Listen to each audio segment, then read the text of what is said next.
Ladies and gentlemen, Mr. Cropper here. I want to talk about mixed age schooling. I have had a few videos on the basics of schooling in the back of my mind, and this one's been on my mind a lot because I do need to explain to parents that we're going to have a group of kids together of different ages, several years apart sometimes. And I don't need to just explain, I need to sell it to them. I mean the parents need to believe and accept that that's going to be a beneficial way to educate the child. So I want to talk about why that is, that mixed age schooling is better than whatever layered age schooling, where everybody's in the grade with their own age. I found this is it's not theoretical. I can spin a theory, if you like, and I'm doing that now, out of evidence, out of my experiences. So this isn't just, I'm not pie in the sky thinking.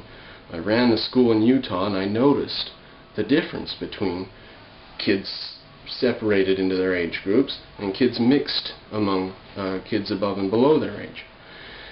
What I found was a tremendous effect on the child's motivation, upward and downward, both upward and downward.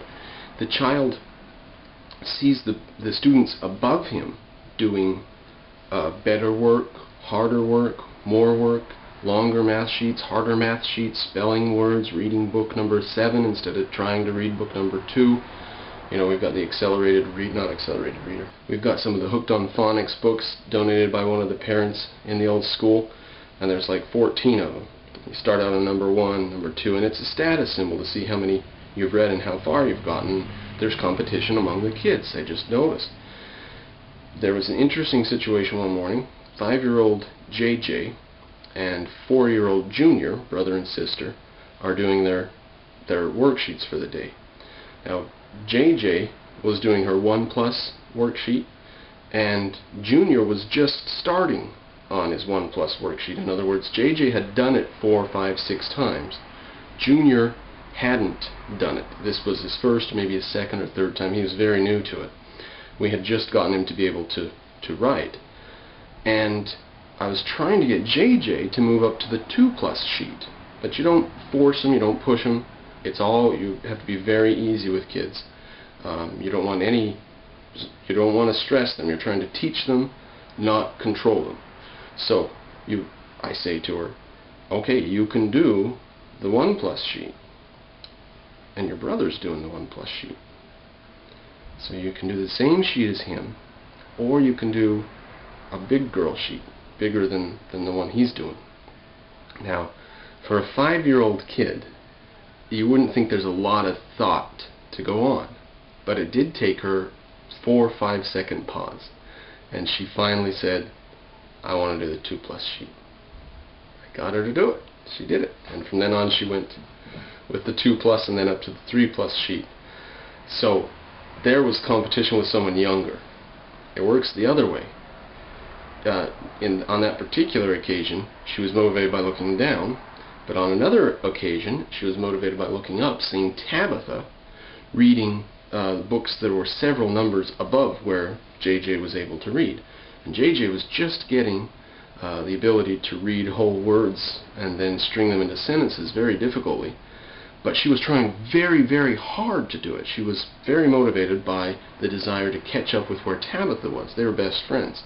And they're about 2 years apart in age, but not a huge difference in their reading skill levels when I got them. It's just that I got JJ 4 or 5 months after we got Tabitha. So Tabitha's ahead, and JJ is trying to catch up on the reading, on the one hand looking up, and trying to stay ahead on the math looking down at the youngsters. The same thing applies to the older students. Absolutely identical case. You have Cuman looking up at Caden, who's doing harder work, and so Cuman's always motivated to try to do whatever Caden's doing.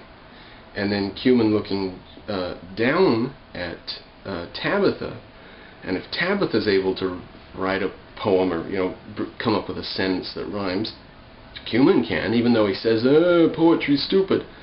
30 minutes later he jumps up out of his chair and says, this is awesome. He loves doing poetry. There's competition with the younger kids. If they can do it, he can do it. And if the older kids are doing it, he wants to do it.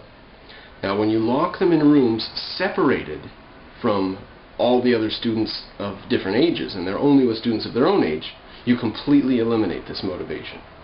So, since I'm in favor of the children learning, I think that mixed age schooling is absolutely essential.